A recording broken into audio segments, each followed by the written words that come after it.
Hi everyone. Good afternoon to all. How are you all? Doing good?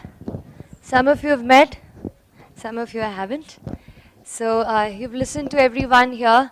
Please excuse me for the bad throat. So you've listened to everyone here. I'm sure that you've gained so much from everyone.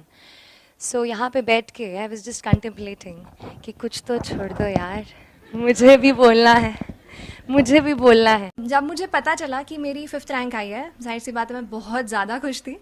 लेकिन जब मुझे ये पता चला कि मैं all India girls topper हूँ तो मैं थोड़ी सी वो हुई, क्योंकि पिछली बार से देखा जा रहा था फर्स्ट सेकंड थर्ड रैंक पे हमेशा कोई ना कोई लड़की या महिला रहती है. तो वो मुझे लगा कि थोड़ा और बेटर अगर मेरी रैंक हो पाती तो मैं सारी लड़कियों को रिप्रेजेंट करके फर्स्ट उनके उससे वो आ पाती. उस वजह से थोड़ा सा डिसअपॉइंट हूँ. बाकी ओवरऑल तो काफ़ी खुश हूँ रिजल्ट से. आप क्या बनना चाहते हो दीदी की तरह? मैं दीदी की तरह तो नहीं बनना चाहता, अभी तो शेफ बन. मैंने सुना आप दीदी को बहुत बिस्किट खिलाते थे, मोमोज वगैरह, क्या क्या बताना सर. मोमोज, बिस्किट, केक्स, बस सब खिलाते हैं? झूठ तो नहीं बोल रहे? नहीं, सब कुछ बना के खिलाता था. मुझे कुछ नहीं आता है खाना बनाना, ये सब कुछ मेरा काम करता है. मैं बोल दूं और ये मेरे लिए बना देता है. दंगल का एक गाना आपको बहुत पसंद था, आप बता रहे थे उसके बारे में. कौन सा एक लाइन? दंगल की वो लाइनें हैं गाने की, जो उसका टाइटल सॉन्ग है कि कर दिखाने का मौका जब भी किस्मत देती है, गिन के तैयारी के दिन तुझको मोहलत देती है, मांगती है लागत में तुझसे हर बूंद पसीना, पर मुनाफा बदले में ये जान ले बेहद देती है. गाती नहीं है, सिर्फ भूलू ना. नहीं, गुनगुनाती हूँ बस.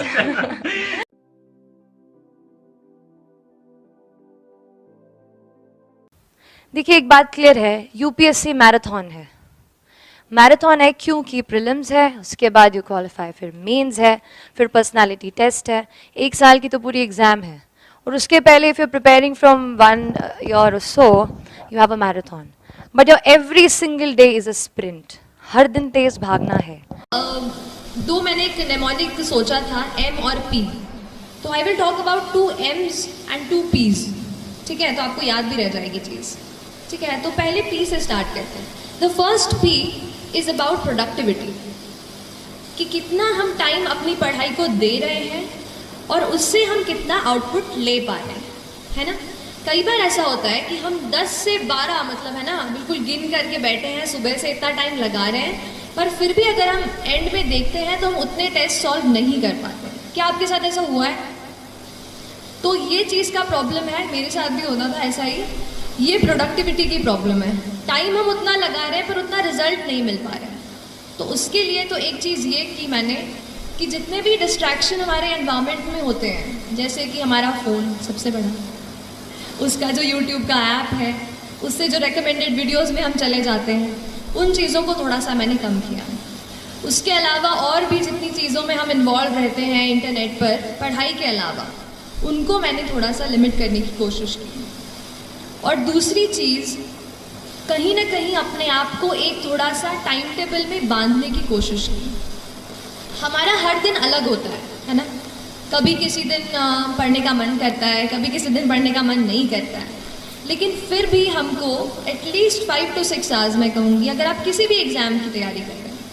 माफ़ कीजिएगा, आप लोग पीछे बैठे हैं, मैं आपको देख नहीं पा रही हूँ, बट तो किसी कोई भी एग्ज़ाम जो है वो 5 to 6 hours आपको रोज़ मतलब मैं कहूँगी कंसिस्टेंटली आपको देने की ज़रूरत है ना.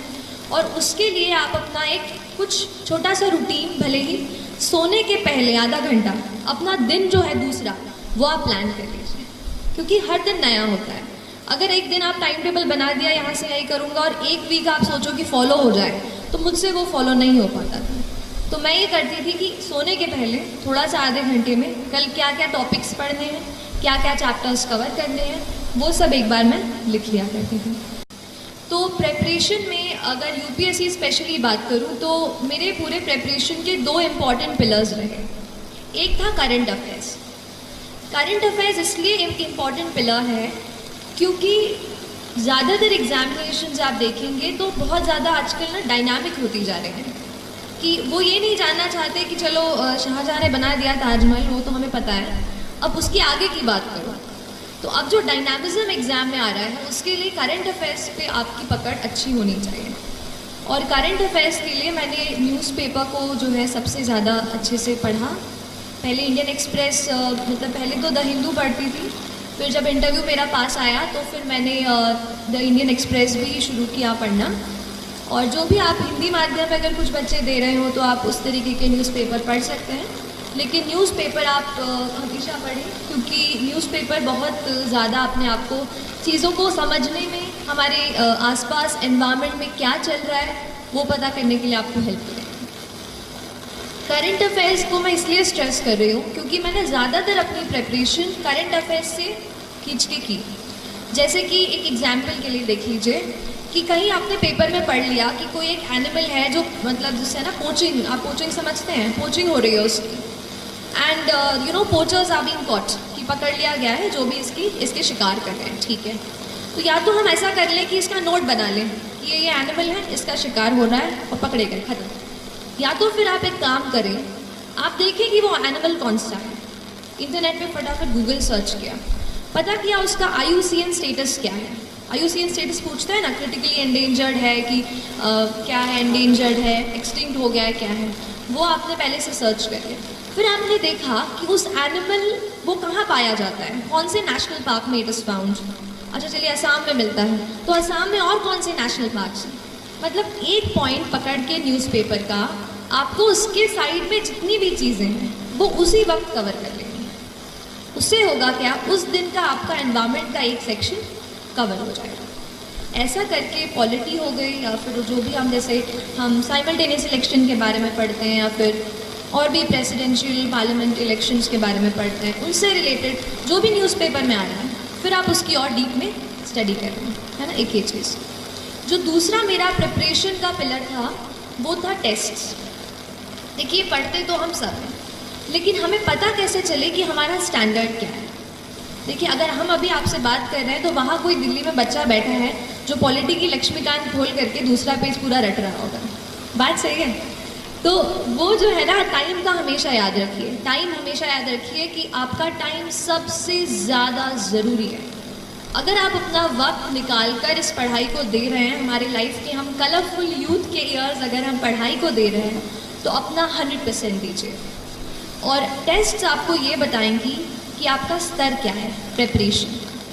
तो जो भी टेस्ट्स हों, चाहे भोपाल में, चाहे अगर आप दिल्ली से कोई फ़ोटोकॉपी मंगवा सकें, या जिस भी परीक्षा की आप तैयारी कर रहे हैं, ऑनलाइन अगर आपको कहीं टेस्ट्स मिलता है तो आप अपने आप को जांचते रहें। हर रोज़ 10 से 20 सवाल MCQ, या अगर रिटन हो तो मैं 1-2 आंसर्स रिटन, जो बड़े अपने सब्जेक्टिव आंसर्स थे वो मैं 1-2 रोज़ लिखा करती थी।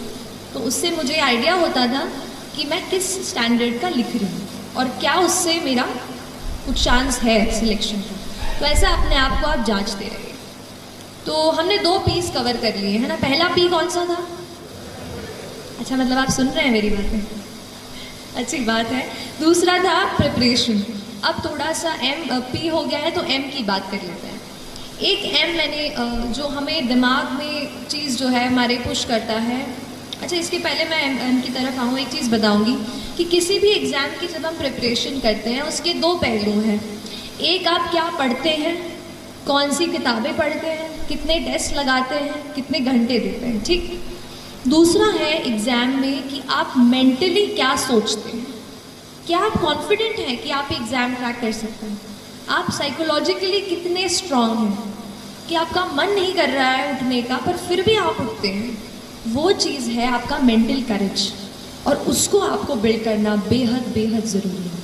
मैं कहूँगी 60% ये मेंटल करेज है और ये 40% जो पढ़ाई है। तो उस मेंटल करेज को बिल्ड करने के लिए 2 M हैं। एक है माइंडसेट, कैसा आप अपने दिमाग को ट्रेन करते हैं। देखिए एक बात होती है, जैसे आप खड़े हैं वहाँ पर, चलिए आपको नहीं कह रही, जैसे हम कभी पढ़ते हैं तो हमें लगता है कि आज मैं बहुत थक गई हूँ, आज बिल्कुल पढ़ने का मन नहीं है, अब तो पढ़ ही नहीं पाऊँगी।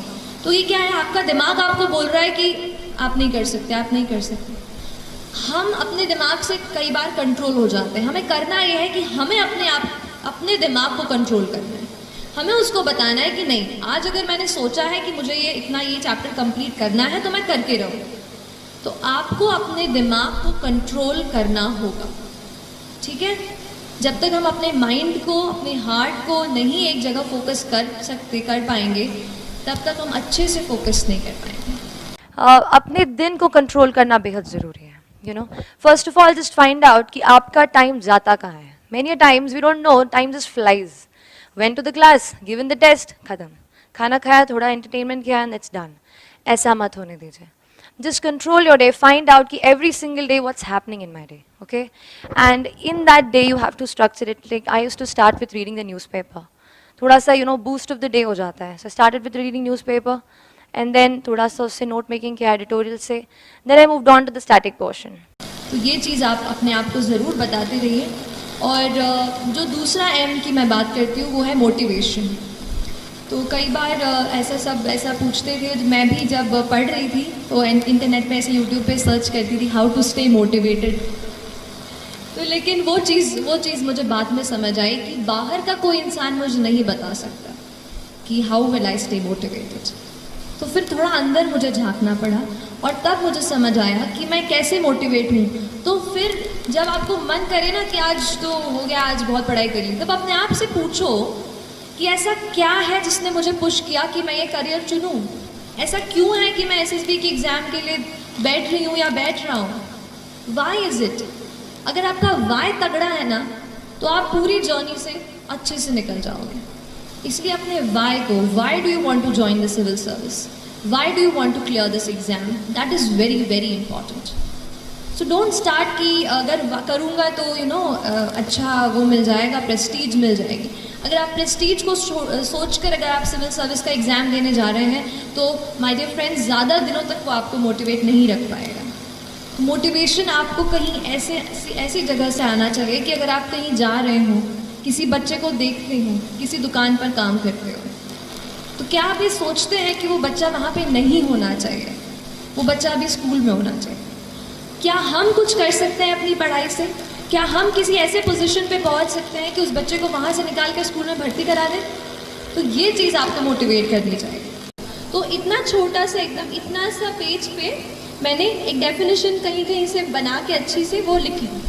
फिर उसको मैं जाते तक मैं उस पेज को देख रही थी. मतलब अगर आपको कुछ लग रहा है कि आपको याद नहीं हो रहा है एंड दैट इज़ इम्पॉर्टेंट, तो उसका छोटा सा अपन नोट्स बनाते हैं ना, वैसे नोट्स बना लो and keep reading it every night और एनीथिंग लाइक दैट. सो वो एक चीज़. मैंने क्या किया था, न्यूज़पेपर्स उठाए थे सबसे पहले.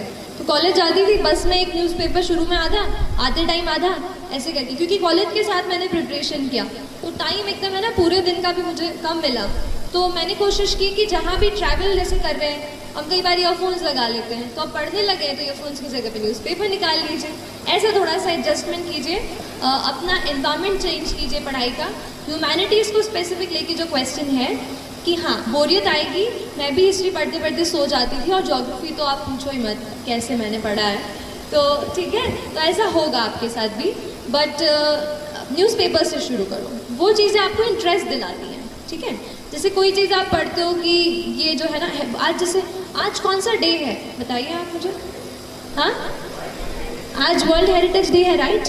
तो आज वर्ल्ड हेरिटेज डे पे आप यूनेस्को की वेबसाइट पे जाओ, या जो भी यूनाइटेड नेशंस इसको मना रहा है उसकी वेबसाइट पे आप चले जाओ.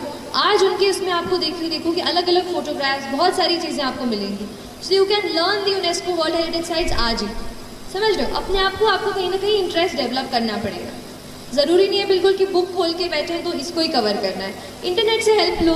इंटरनेट बहुत मुझे भी हेल्प किया, बहुत ज़्यादा. उससे भी मैंने थोड़ी वैरायटी आ जाती है उससे. तो ऐसे अलग अलग सोर्सेज से पढ़ाई करो.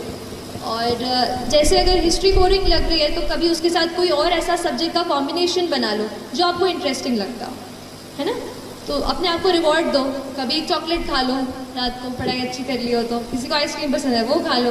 देखो मैं कह रही हूँ ना, अपने सबको सब बोरियत होता है यार, इतनी पढ़ाई अपन को नहीं जमती है, बट कर लेते हैं ना, तो सच को अपने दिल को भी थोड़ा ट्रिक करो, है ना. तो बोरियत तो होगी, but we have to manage anyhow. जैसे पेपर का एडमिट कार्ड आ जाएगा तो पेपर का टाइम पता चल जाएगा, राइट. 9 से 11 है क्या है, तो उसी टाइम में बैठ करके यहाँ पे बॉटल रखी, यहाँ पे वॉच रखी, वैसे ही टाइम में अपने आप को बैठ के प्रैक्टिस करवाओ.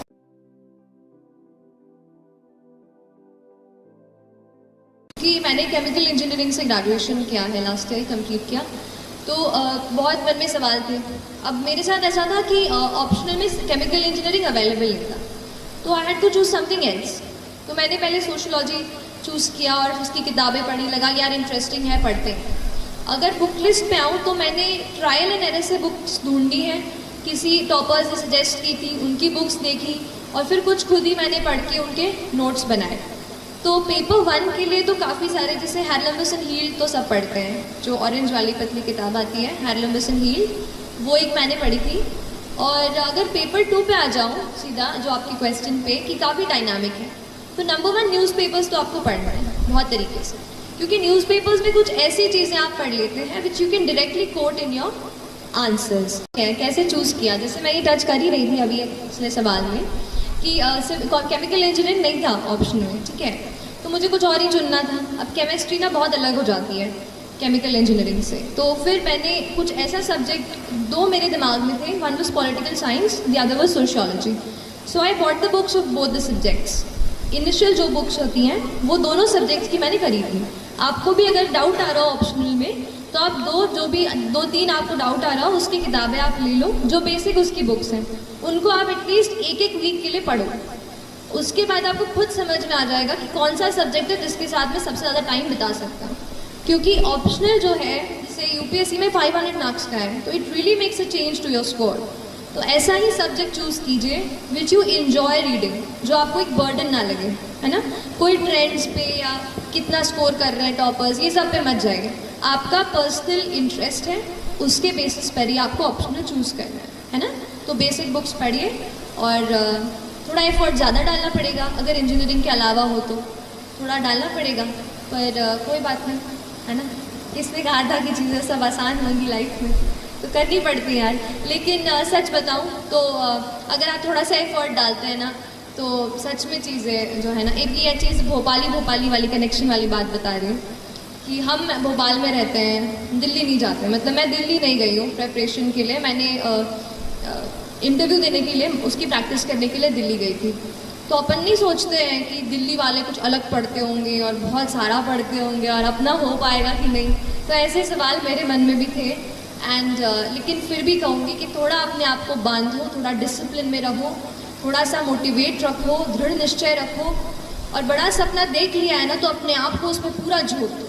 सोचो कि अब लाइफ में और कुछ नहीं है, जब तक ये नहीं करूँगी ना, ये करूँगा नहीं ना, तब तक कुछ नहीं होने वाला मेरा, ना मेरा ना किसी और। तो उस तरीके का एटीट्यूड, एक फायर, एक वो पैशन अपने आप में आपको जगाना पड़ेगा। That passion will drive you and that passion will take you places. और अगली बार जब मैं यहाँ पर, आप नहीं मैं नहीं, आप जब यहाँ पे खड़े होंगे तो मुझे ज़रूर बुलाना, ठीक है। ठीक है, तो जो भी सुन रहे हो प्लीज़ आप लोग अच्छे से करनी है। और जब आप यहाँ पे मैडम आपको फ़ोन करके बुलाएं कि बेटा आओ, चलो आप भी बताओ यहाँ पे, तो ज़रूर मुझे भी बताना है। ऐसे ही मतलब ये कहना चाह रही हूँ कि उतनी फायर आपके अंदर होनी चाहिए। ड्रीम बिग, है ना, बड़ा सपना देखने से बिल्कुल मत डरो। लाइफ सबकी चैलेंजिंग होती है, किसी को फाइनेंशियल कंस्ट्रेंट्स होते हैं, कुछ इमोशनल कंस्ट्रेंट्स होते हैं, मेरे साथ भी ऐसी चीज़ें थी। लेकिन फिर भी जब आपने ठान ली है वो चीज़, तो फिर आपका कहते हैं ना कर्तव्य बनता है कि अगर ठान लिया है तो फिर या तो ठानो मत, या तो अगर यहाँ बैठ गए हो ना तो एग्ज़ाम क्रैक करके ही मानो, ठीक है। तो एक ये वो अपना एक ड्राइव, डिटर्मिनेशन अपने साथ रखो।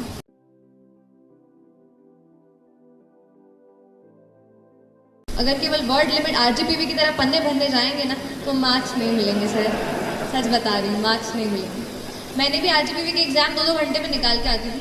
मतलब अब देखो, अब आपसे अच्छे से शेयर करूँ, आप हंस गए तो थोड़ा और याद ही गई चीज़ मेरे को कि मेरा लास्ट सेमेस्टर का एग्ज़ाम, हमारा 8 सेमेस्टर का एग्ज़ाम का 4th पेपर, 4 ही पेपर होते हैं थियोरेटिकल इंजीनियरिंग में आखिरी सेमेस्टर में, तो उस पेपर के बीच में और मेरे प्रीलिम्स एग्जामिनेशन के बीच में 14 दिन का अंतर था। 14 दिन, आप समझ रहे हैं। मतलब मेरे लाइफ की मैं बड़ी एग्ज़ाम देने जा रही हूँ और मुझे जब पता चला कि बस 14 दिन है तो मैं हिल गई थी पूरी तरीके से। तो वो जो एग्ज़ाम था आखिरी, जो भी पेपर थे 4, वो मैंने 2-2 घंटे में लिख के मैं निकली हूँ, क्योंकि मुझे एक चीज़ तो पता थी कि यहाँ पे मुझे ज़्यादा क्वालिटी पर जज नहीं किया जाएगा। आप समझ रहे हो ना, इंजीनियर टू इंजीनियर बातें हैं। तो लेकिन यूपीएससी ऐसी नहीं है।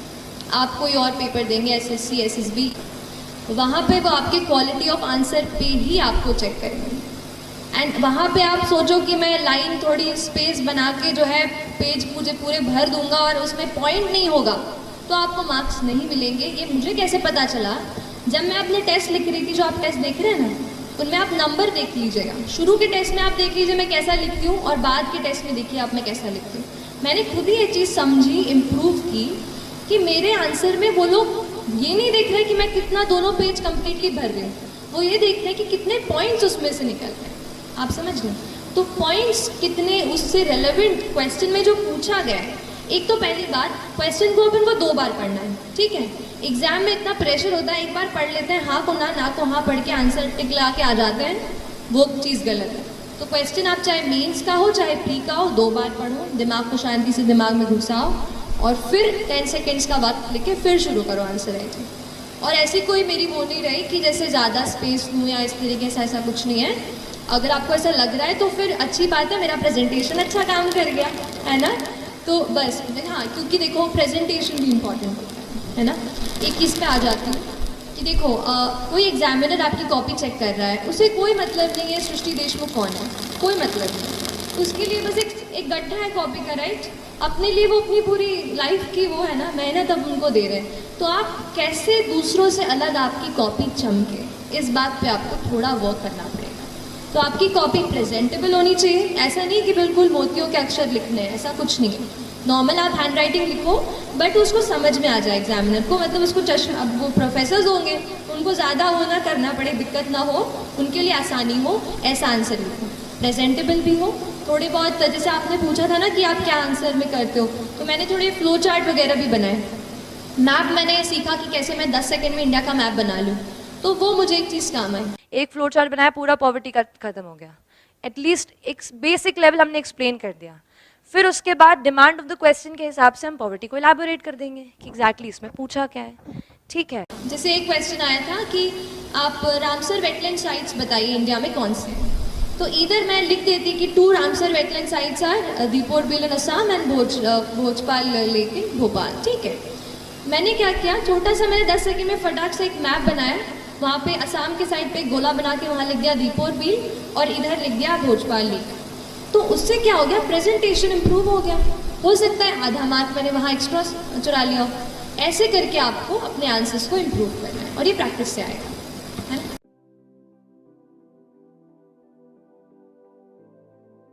करूँ कि मैंने क्या रेफर किया, तो आज मैंने प्रिपरेशन शुरू कर दी थी, बाद में ये बुक मेरे हाथ में आई। इसमें पूरा पेपर 1 और पेपर 2 साथ में दिया हुआ है, नितिन सांगवान सर की किताब है। उसमें वो भी IAS हैं और उन्होंने लिखी है, तो उसमें पेपर 1 पेपर 2 दोनों मिल जाएगा, दैट्स 1। मैंने कास्ट के स्पेशल एस्पेक्ट्स को कवर करने के लिए नदीम हसनैन की किताब है। तो नदीम हसनैन की ट्राइब्स वाली नहीं है, sociology, general sociology, Nadeem Hasnain वो। और फिर रूरल सोशोलॉजी के लिए दोषी एंड जैन की किताब आती है, वो आप पढ़ सकते हैं, है ना। ये कुछ है, बाकी अभी तो ऐसा ही है। बाकी आप तन्वी सौंद्रियाल मैम, उनकी बुक लिस्ट आप पढ़ सकते हो, काफ़ी कुछ मैंने उनसे भी सीखा है। पॉलिटी की लक्ष्मीकांत आती है, वो तो कवर टू कवर ही पढ़नी है आपको। मॉडर्न इंडिया की स्पेक्ट्रम की राजीव अहिर आती है, वो आपको कवर टू कवर पढ़नी है। कुछ किताबें जैसे DD बासु हो गई, कोई अगर पॉलिटी के नेक्स्ट लेवल पे पढ़ रहा है, DD बासु पढ़ रहा है, तो उसके केवल आप नोट्स बनाओ। तो आप डिसाइड करो कि आपके एग्जामिनेशन के नीड के हिसाब से कौन सी किताब आपको पूरी पढ़नी है और कौन सी की आपको नोट्स बनाने हैं।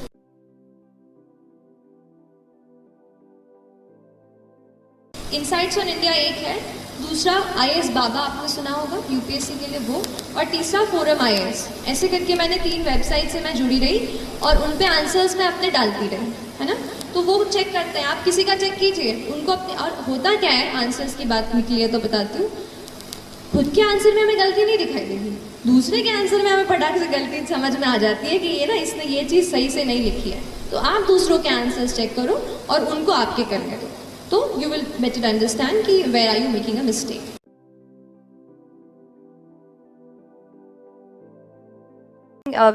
If you go through my marks, I got like 417 GS and a little bit decent in socio as well. I think, but if you go through my prelims marks, I scored 104, which was just like 6 marks more than the cutoff. So 3 questions आते हैं, I would not have been here. मेरे भी 90 marks ही आया करते थे ऐसे mock में, इतने दिन पहले 80, 90, 70, तो मुझे लगा ये 110 का आंकड़ा तो मैं पार नहीं कर पाऊंगी, ऐसा होगा। तो लेकिन आपको क्या करना है, आपकी जो मिस्टेक कहाँ हो रही है उसको आप पकड़ो। अच्छा, मिस्टेक कैसे? नॉलेज का गैप है क्या? कहीं कोई चीज़ मैंने कि मुझे 3 में से 1 आ रहा है फिर भी मैं अटेम्प्ट कर रहा हूँ और वो नेगेटिव हो जा रहा है, वो पकड़ो। कभी कभार हम सिली मिस्टेक कर देते हैं, ए का बी का डी मार्क कर देते हैं, तो क्या ऐसी मिस्टेक है? अपने नेचर ऑफ मिस्टेक को एनालाइज करो। और अगर आपको ये लगता है, मेरे साथ ऐसा हुआ था कि मेरा नॉलेज का गैप सामने आ रहा था कि this thing I have not studied, तो उस टाइम पे फिर मैंने पेपर लगाना कम कर दिया और थोड़ा अपनी रीडिंग पे, स्टडी पे फिर से फोकस किया। ठीक है, तो आप स्टडीइंग पे फिर से जाओ, जो आपका वीक एरिया है, जहाँ आपके क्वेश्चंस गलत हो रहे हैं, आप उसको फोकस करो। जर्नी से मुझे ये लगा when I was into the process of preparation कि यूपीएससी आपको कोई बायस नहीं रखता है। देखिए, आप समझने की कोशिश कीजिए, पीटी आया पीटी गया, पीएमटी आया पीएमटी गया, पर यूपीएससी की जो ऑथेंटिसिटी है, जो उसकी क्रेडिबिलिटी है, वो आज तक मेंटेन है। आज तक जो बच्चे उसमें से सिलेक्ट होते हैं वो आज IAS officers, IPS, all India service, IRS में जाके सर्व कर रहे हैं। तो उस एग्जामिनेशन और उस इंस्टीट्यूशन की जो क्रेडिबिलिटी है वो बेहद हाई है, और वो इसलिए क्योंकि वो कोई बायस नहीं रखते हैं कि हिंदी माध्यम का बच्चा है या तेलुगु माध्यम में लिख रहा है तो उसको हम नहीं वो करेंगे। तो मुझे नहीं लगता कि उस इंस्टीट्यूशन में कोई बायस है। अगर कोई कमी आ रही है, जो मुझे लग रहा है, जिसकी वजह से जैसे हम देखते हैं कि हिंदी माध्यम में जो छात्र दे रहे हैं उनका अगर रेशियो कम है, तो मेरे पर्सनल ओपिनियन में शायद जो है ना, मटेरियल का दिक्कत आ रहा है। आजकल इंग्लिश में इंटरनेट पे वेबसाइट्स हैं, सब इंग्लिश में रहती हैं, तो उनसे, जैसे मैं इंग्लिश मीडियम में थी तो मैं कोई भी वेबसाइट पे जो भी मटेरियल हो उसको मैं एक्सेस कर पा रही थी। पर शायद अगर कोई हिंदी माध्यम का छात्र है उसके लिए शायद मटेरियल की दिक्कत आ रही है। लेकिन मेरे ज्ञान में आया है कि कुछ कोचिंग्स ऐसी हैं या कुछ जैसे वेबसाइट्स हैं जो हिंदी में ही मटेरियल प्रोवाइड करते हैं। तो अगर आपका माध्यम हिंदी हो तो ये मन में बिल्कुल ना सोचिए कि यूपीएससी आपसे भेदभाव करेगा या उससे आपको कम मार्क्स देंगे। अगर आप में काबिलियत है, आप सही तरीके के आंसर्स लिखते हैं, जो पूछा है वो आप बताते हैं, तो आपको ज़रूर ज़रूर मार्क्स मिलेंगे, है ना। 759 बच्चे सिलेक्ट हुए इस साल, ठीक है, फाइनल लिस्ट में यूपीएससी की, and there are just 182 girls ma'am, just 182 out of 759, मतलब हम 50-50 हैं। और यहाँ पर हमारा इतना जेंडर इम्बैलेंस है। तो मैं सारी गर्ल्स जो अभी मुझे सुन रहे हैं, टेल यू प्लीज़ प्लीज़ खूब सारा अच्छे से पढ़ाई करो। ये जो जेंडर इम्बैलेंस चल रहा है ना, 759 में से बस 182, ये हमें बढ़ाना है बस सिलेक्शंस, ठीक है। तो प्लीज़ ऑल द गर्ल्स, हमारे पास डिस्ट्रैक्शन कम होते हैं ना, दोस्त नहीं होते बाहर ऐसे घूमने फिरने के लिए ज़्यादा, तो उस चीज़ का थोड़ा फ़ायदा उठाओ और अच्छे से प्लीज़ अपने आप को डेडिकेट होकर पढ़ाई करो please. This message is specially for girls, otherwise तो सबके लिए ही बोल रही हूँ।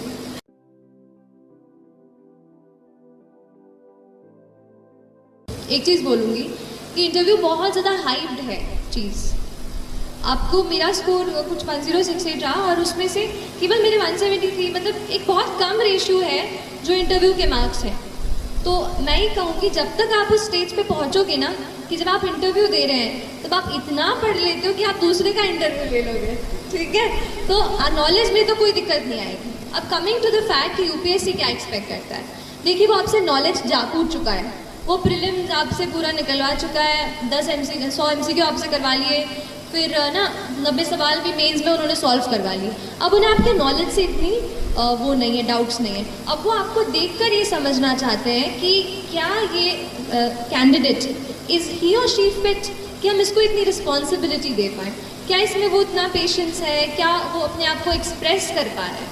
क्योंकि जॉब ऐसी है ना कि आपको लोगों से जुड़ा रहना पड़ेगा। अगर आप अपने आप को कैबिन में बंद करके बस फाइल पुश करते रहेंगे तो असली में हम इम्पैक्ट नहीं डाल पाएंगे।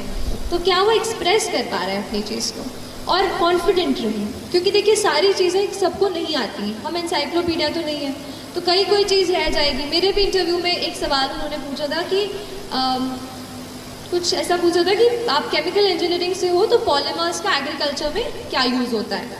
अब वो चीज़ मुझे उस वक्त नहीं याद आई, तो मैंने थोड़ा 5 सेकेंड रुकी, फिर मैंने कहा कि sir I am unable to recollect at this moment, I will read about it. तो ऐसा करके मैंने वो सवाल वो किया और फिर वो दूसरे सवाल पे आ गए। तो ऐसा कुछ नहीं है कि आपको हर चीज़ आनी चाहिए, इट्स जस्ट दैट आपका जो डिटेल्ड एप्लीकेशन फॉर्म है, जो बैकग्राउंड है, you should know everything about it. जैसे मैंने अपनी स्कूलिंग कामिल से की, तो मैंने थोड़ा कामिल की हिस्ट्री पढ़ ली कि बाई चांस उनका नाम इस पे अटक जाए तो वो उससे कुछ पूछ ले। तो ऐसा आप करो और बैकग्राउंड अच्छे से प्रिपेयर करो and be ready and be confident. They just want you to be confident so that you express yourself well and you are patient even when they try to heckle you. मतलब वो कुछ ऐसा करे कि आपको थोड़ा अजीब लगे, पर उस वक्त भी आप अपना ध्यान ना खोएं और अच्छे से उत्तर दे सकें। मेरे ख्याल से वो इतना ही एक्सपेक्ट करते हैं, क्योंकि बाकी की ट्रेनिंग तो वो देंगे हमको, बस अब स्टूडेंट की तरीके से हमें जांचते हैं, तो इतना कुछ नहीं है।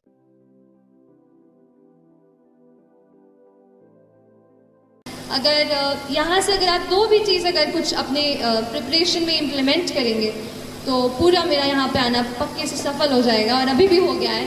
तो प्लीज़ आप अच्छे से पढ़ाई कीजिए और डी स्ट्रेस भी होइए, ऐसा नहीं है बस पढ़ाई करनी है। थोड़ा सा आप अपने दोस्तों के साथ मूवी भी देखिए, कभी फन टाइम भी इंजॉय कीजिए। लेकिन अगर आपने फोकस बनाया है, अगर you have decided that this is something that you have to do in your life, so I'll tell you, there's nothing more powerful in this universe than a human being with a purpose, you know. If हम एक human being हैं, we are a ball of energy. अगर हम ये decide कर लें that we have a purpose in mind, then nobody can stop us. Believe in this thought. मैं यहाँ पे बिल्कुल वो चीज़ follow करके आपके सामने खड़ी हूँ, and you can be here as well, है ना? तो please believe in yourself. Don't get demotivated. If you get, फिर से अपने आप को ट्रैक पे ले आओ। और एक दो चार लाइन ही है कि डर मुझे भी लगता था फासला देखकर, डर मुझे भी लगता था फासला देखकर, पर मैं बढ़ता गया रास्ता देखकर। डर मुझे भी लगता था फासला देखकर, पर मैं बढ़ता गया रास्ता देखकर। खुद ब खुद मेरे नज़दीक आती गई, खुद ब खुद मेरे नज़दीक आती गई, मेरी मंजिल मेरा हौसला देखकर, मेरी मंजिल मेरा हौसला देखकर। तो आप अपना हौसला बुलंद कीजिए, बड़ा सपना देखिए, बड़ा सपना देखने से डरिए मत, लेकिन जितना बड़ा आपने सपना देखा है उतनी ही बड़ी मेहनत करेंगे तो आप यहाँ आएंगे और फिर मुझे ज़रूर बुलाएंगे, है ना? चलिए, thank you so much for your time and I will take care.